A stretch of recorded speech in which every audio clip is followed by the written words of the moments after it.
Hello everybody, welcome to this week's video. And if you don't know, my name is Stacia and I like to watch and talk about movies. And if you do too, you are welcome to subscribe to my channel. I'm seeing how fast I can get to 200 subscribers. So this week we are going to do another cold weather movie. Since it's near the end of February, we're going to go into another cold weather movie, and hopefully soon we'll have warmer weather to look forward to. So this week's cold weather movie is the 1990 movie Misery, directed by Rob Reiner, based on a novel by Stephen King. The screenplay for this movie was written by William Goldman, who also wrote such classics such as All the President's Men, The Princess Bride, Marathon Man, and Butch Cassidy and the Sundance Kid.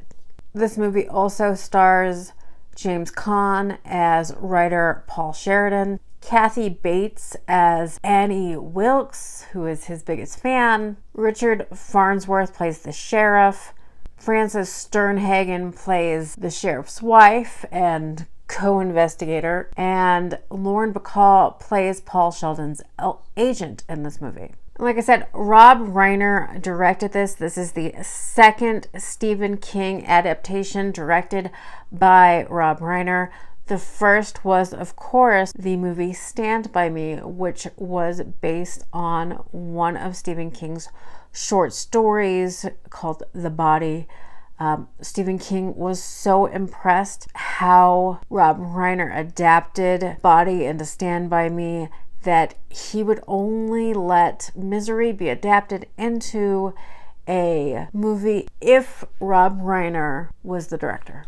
So like I said, this stars James Caan and he plays writer Paul Sheldon. The basic gist of this story is he's a big famous writer known for a book series with the lead character of Misery. He is going through his writing ritual where he finishes a book. He goes off up into his secluded cabin in the Colorado mountains every time he writes a book and finishes it. And while going back to New York to his agent and publisher, he gets stuck in a snowstorm.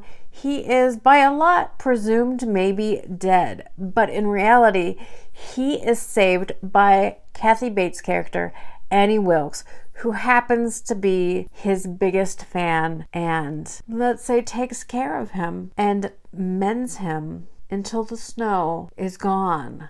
And Misery is one of the best adaptations of a Stephen King novel.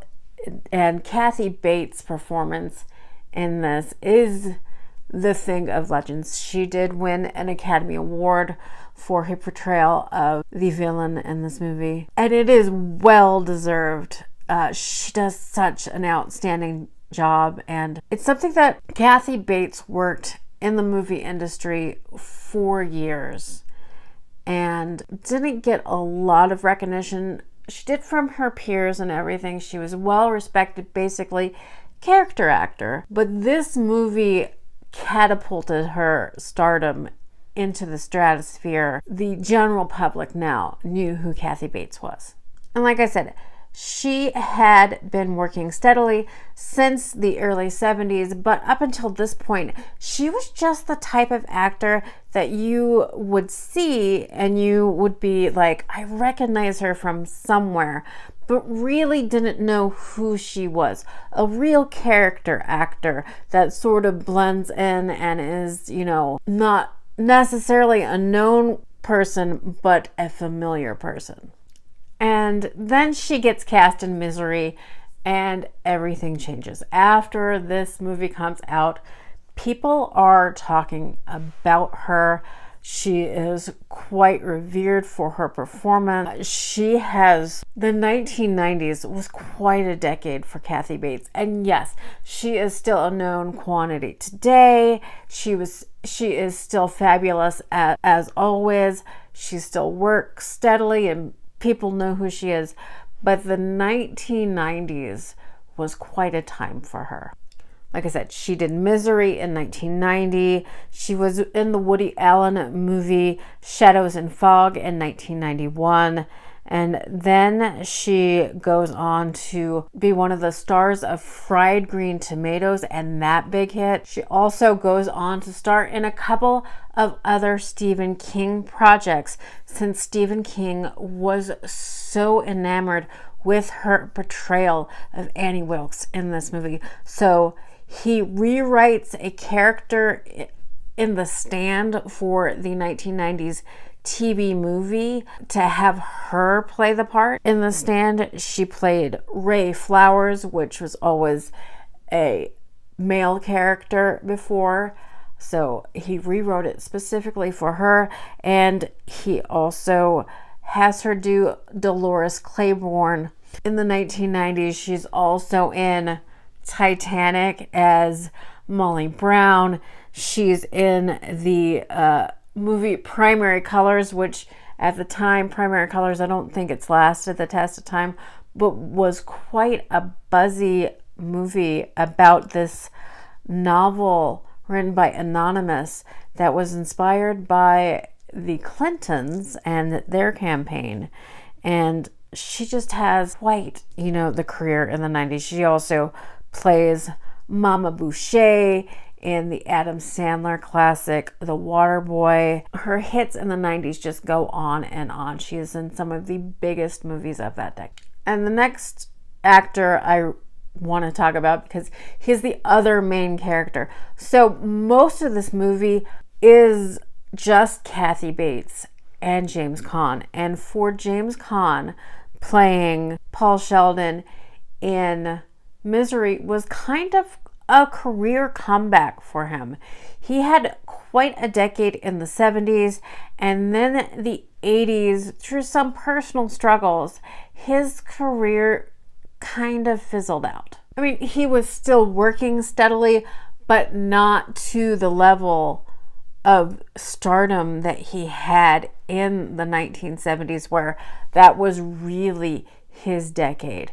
But after this came out in 1990, it kind of did a resurgence, a restart on his career, gave him a second life. Other than like Kathy Bates, whose career was always building and she was always well respected inside the acting community, this was James Caan. Came out of the gate hot in the 70s, kind of went away in the 80s, and then came back strong in the 90s. But like I said, Misery is almost a perfect movie also. The way that it has such a limited focus but holds your attention and suspense through the whole movie. The acting is superb. It holds your attention even though the limited focus of the storyline. Just for, I would say, a good 80% of the movie is just the two of them. And then you get glimpses of the characters of the sheriff and his wife searching for him, and Lauren Bacall playing his agent, sort of peppered in there. And to James Caan's credit, this movie was originally supposed to be a movie for Jack Nicholson playing the lead role. And he ended up passing on the movie, and it really gave James Caan his chance to shine. And I don't think he ever, after that, took it for granted that he was given that chance. But for the cold weather theme, like I said, he gets stuck in a snowstorm and is presumed dead. It is quite a snowstorm up in the mountains. He is under the impression at first that this woman saved his life, that she happens to be a nurse. The snow is too bad and they can't get down from the mountain, and all communication is shut off from the real world. And at first he's like, oh my God, this woman saved his life. And then darker things come to light for him, and he realized, yes, she did save my life, but now I am trapped by her and she has no intention on letting me go. And he is very injured. He is not in the condition to save himself at this point. But this movie plays out similarly like a lot of Alfred Hitchcock movies do. That suspense building, what's going to happen, when it's going to happen. I see it coming, but I don't know when it's going to get here. That type of suspense that just builds and builds and builds is done so effectively by Rob Reiner in this movie. And simply, without it being gory, some of the most horrific scenes happen in this movie. And when you see them, if you have never seen this movie before, you will know which scenes I'm talking about. At the Oscars honoring the films from 1990, which takes place in 1991, Misery only receives one nomination, and that one nomination is for Kathy Bates. And she does go on to win a much-deserved Oscar. And just so you know, both Rob Reiner films, When Harry Met Sally, Billy Crystal's character is reading the Book of Misery at one point, and in Misery, the movie When Harry Met Sally is on display at the general store. So again, my suggestion for the movie that you should watch this week is the 1990 movie Misery. It's based on a Stephen King novel. It is directed by Rob Reiner. It stars one of the classic movie villain performances of all time, portrayed by Kathy Bates as Annie Wilkes, and you should not miss that portrayal. If you have, for some reason, never seen this movie, you should definitely watch it. You will not be disappointed. Again, my name is Stacia, and like I said before, I love watching and talking about movies, and I am over 120 subscribers now, which I will say often, I know is not a lot of subscribers, but I appreciate each and every one of you, and I invite you, if you haven't already, to subscribe to my channel. This time I'm seeing how fast I can get to 200 subscribers, and we're at, I believe, 121 now, so please join me in building this film community, and I would love to hear from you, whether it's just giving me a thumbs up or commenting down below. What do you like about the movie Misery, or what are your suggestions for movies to watch, and see if maybe you'll suggest something that I have never seen and I can take a look at it and share with you my thoughts. But I love you all. Thank you for joining me. See you next time. Bye.